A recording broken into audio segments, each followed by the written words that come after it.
Hi there. Today let's talk about the Battle of Allia and the first sack of Rome. Part 2.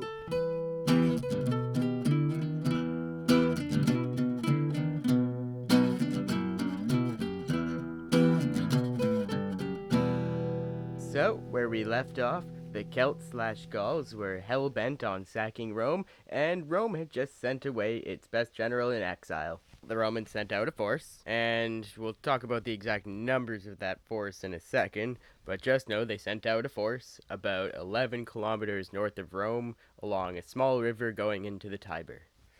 Now, the Romans would tell you different, but many scholars believe that at this time there were only two types of Roman soldier. The rich guys, and they were armed with a helmet, round shield, greaves, breastplate, spear, and a sword. And really everyone else who didn't have money. Most of the time they'd try to have a helmet, oblong shield, greaves, those guys don't have them, spear, or a sword. And the Celts were said to be naked and terrifying.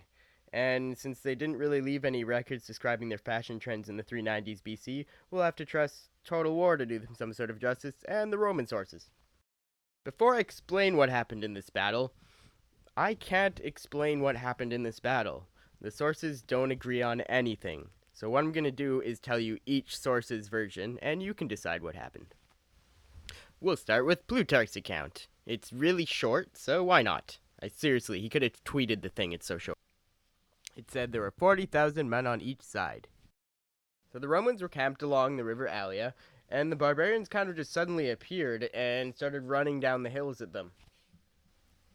As a result of this, that side of the army right there got really, really scared, which is understandable. I mean, if you've ever seen 40,000 guys with, like, weapons running down a hill at you, who are naked, it's scary. So the other side of the army, the right one, just, like, ran back to Rome without even attempting to fight them. There they go. Yep, and they're running away. So when they ran away, that entire part, the left side, just got rolled up like a carpet. See, they're enclosing the gap, and there they go in to crush them in. And as the left side got pushed closer and closer to the river, they got more and more terrified and cluttered and confused. Really, as they got closer and closer to the river, it just became a mass slaughter of Romans trying to get across it or swim across it. They didn't even throw off their arms, so they just started drowning in it. And a couple of them did get across, and they fled to Veii, the ruins of that old city. I think they had figured that Rome had fallen, that's what Plutarch says, so they just kind of camped out there for a while. And the right side of the army fled back to Rome. Just pitiful. Alrighty, let's go over to Diodorus' version. In this version, the big difference is there are way more Celts, about 70,000, and I put the numbers of Romans around 40,000, but it's hard to tell. And they placed the strongest of their forces at the river, kind of going out, the left wing of their army. And remember, those are sort of like Greek hoplites. They fight basically the same way at this time. And the weakest of their forces, they put on some hills. And remember, those are the poor guys.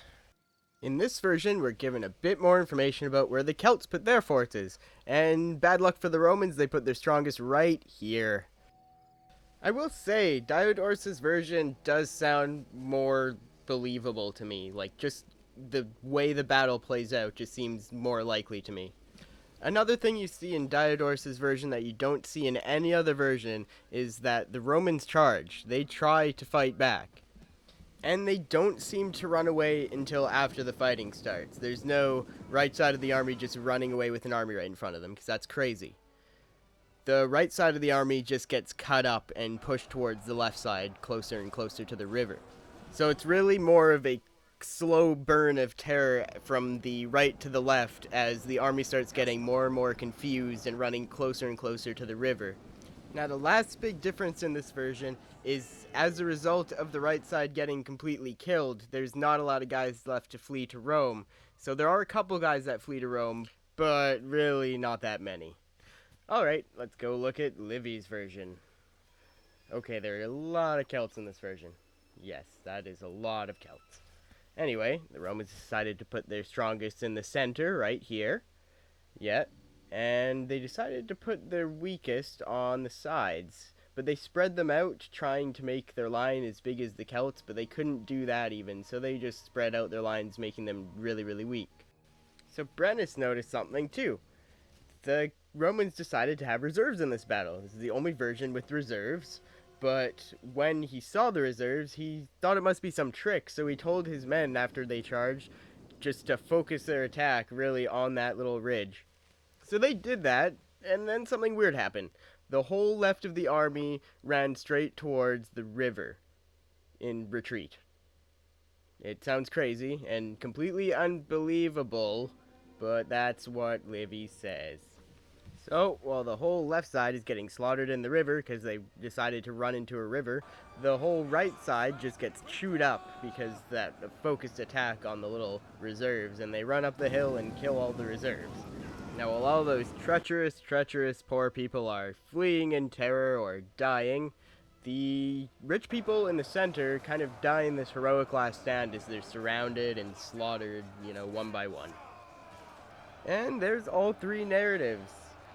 Diodorus seems the most likely, but I don't know. You can decide for yourself, which guy's telling the truth. But right now, we have a soldier who's fled back to Rome and told them that the entire army was slaughtered. And yeah, so they don't take it very well. That definitely wasn't stoic. Okay. So they flee with their really important things to Caer, and on their way, there's this guy named Lucius Albinius, and he's got a cart and a wife, and that's great. And he notices there's a Vestal Virgin walking by the road, and they're really sacred. So he figures, I should really help her out. But, there's his wife, and she's really not liking how this is going. And yes, it looks like he's left his wife by the road, and he is driving off with a virgin. What a dick. There is room in that cart for your wife. But you're probably wondering, why aren't the Celts already in Rome and burning things? Because they spent the first day chopping off the heads of the Romans they just killed. I don't know why. I guess it was some weird custom they had. And then they split up the army and headed out. Kind of split it up to forage a bit.